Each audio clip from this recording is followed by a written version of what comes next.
Hey guys, October the 12th here in Central Illinois. I just thought I'd do a little bit of running. I think we're going to have a maintenance of way day here in just a few minutes, but I wanted to show you what I was up against when I was spray painting, working on this second beer car. Now here's the first one I did, and I hope this will come through. I did a satin black, and as you can see, there is no shine on that. You cannot see a reflection. And I used the same can on this car, and you can see my reflection in it. I also developed two big bad runs, of which I've finally taken and sanded down. But my question is this: why? This is almost, like I say, it's the same can. This is basically semi-gloss, is what this amounted to. Why did it go from satin to semi-gloss? Now, the only thing that I can think is this can was probably half empty, at least. And I have found in times past that it's not a good idea, even with small shots, to try and empty out your spray can, your rattle can, because less pressure, it doesn't atomize as well, so you'll likely get little splotches of thick paint, which sometimes will flow and smooth out, other times not. So I don't know what we've done here. We had a hell of a run here on the back. That's taken a fair amount of work of sanding. This is really tough paint. I roughed up the sides here, no runs. They were fine. A small run here on the back side, but it sanded out. It sanded out nicely. Like I say, this had a hell of a sag, and we're going to have to do a little bit of sanding right along here because this is thick. When I run my finger across it, I can just barely feel this edge.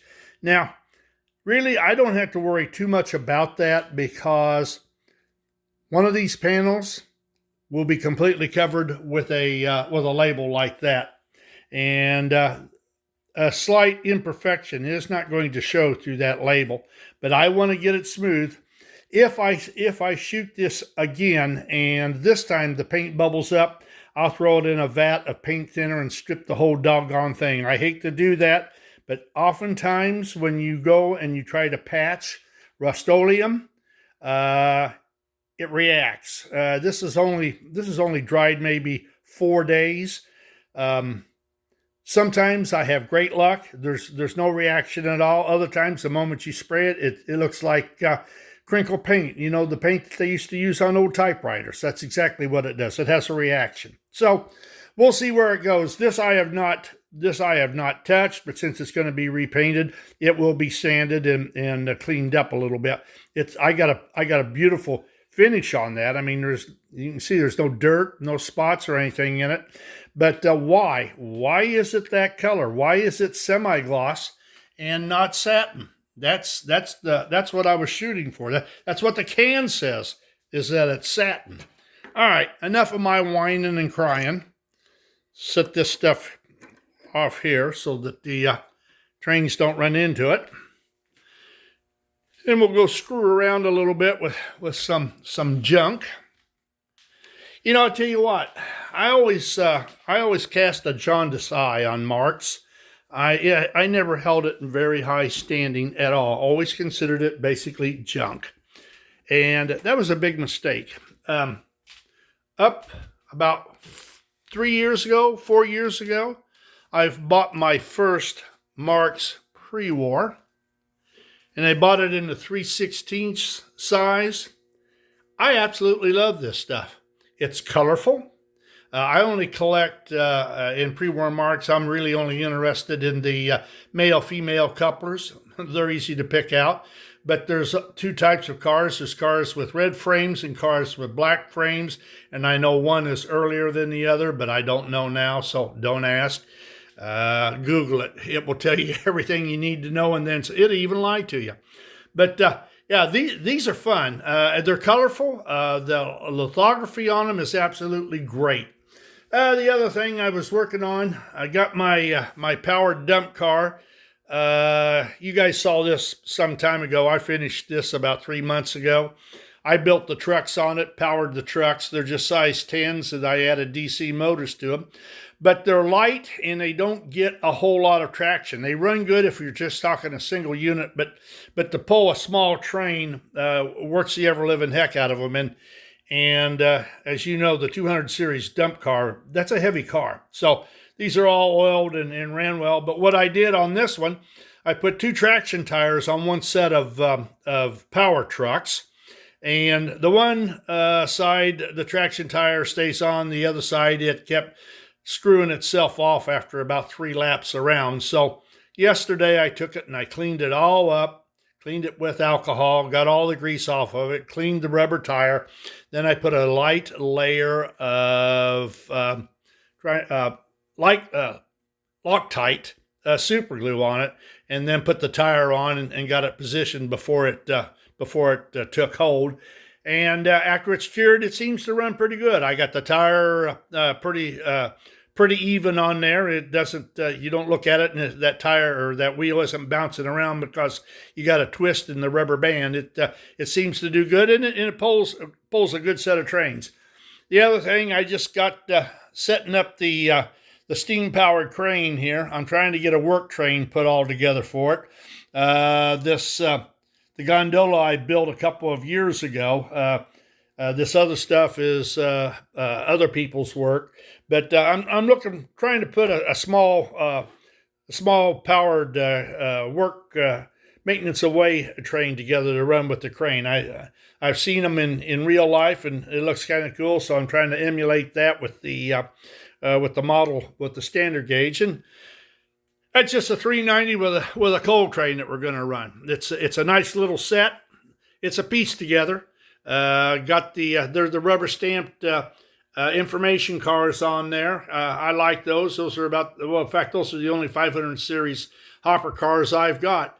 Any of you people that may have known Tony Hay, a lot of this stuff I bought from Tony Hay. He passed away here, I think, about a year and a half, 2 years ago. He was from West Virginia, but you could say Tony got me pretty much started in the business. Almost everything back there on the wall I bought from Tony over the years, basically O gauge. I'd never bought any standard gauge from him. So, all right, we got my mouth ran till I need to rest it. So we'll do a little running here and try not to put anything on the floor.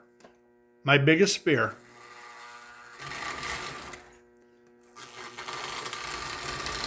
A nice, smooth operating little outfit. It really is. And it looks perfect up there, being so much smaller.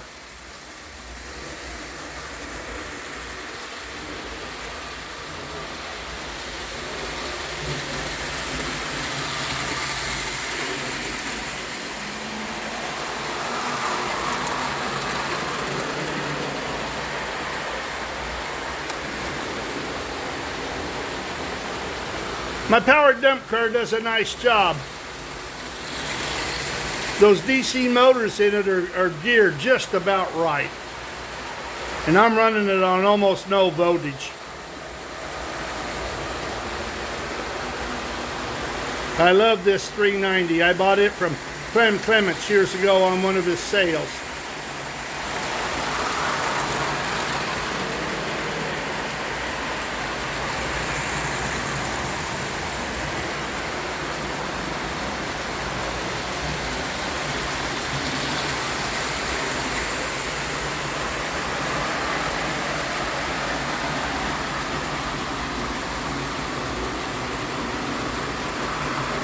I was doing pictures like this one time and got hit right in the head.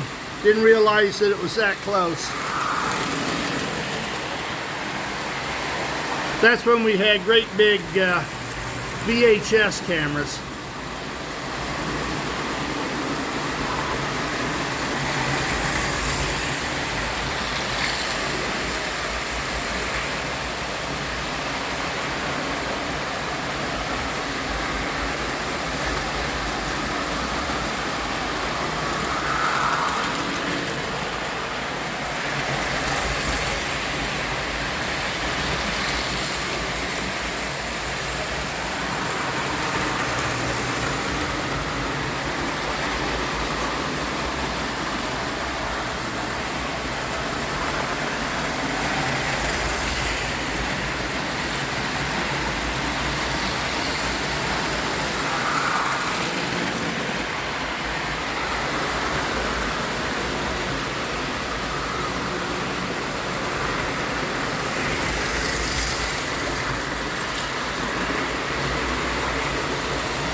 So much for the Sunday.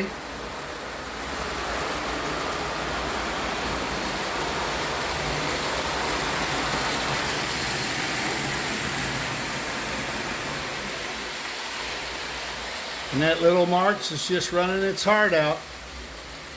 That's a good little outfit. It really is.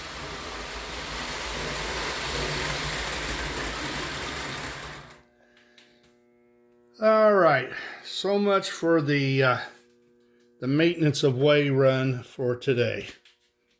I hope wherever you guys are at, I hope your Sunday is as bright and sunny and as cool as mine is. And I'm hoping that the next time we meet, I'll have some more work done on this other beer car. Unfortunately, tomorrow's Columbus Day, so there's no mail tomorrow. I'm waiting for a couple of different pre-war beer labels that I want to see how it looks on that car. That's one reason why I didn't take that one panel and sand it out, rough it up a little bit. I want to see the contrast between the labels and the black. And like I said, the black-bodied car will have red trim. Brake wheels will be trimmed. Truss bars will be, the brake wheel will be red. The truss bars will be red. The doors will be red. And I may do the supports all the way around it as red on black. So we'll have to see. But I got to get a better paint job than what I've got on it right now because I ain't happy with that puppy. All right, guys. Have a good weekend. Like I said, be safe. Enjoy. We'll talk with you later. Toodaloo.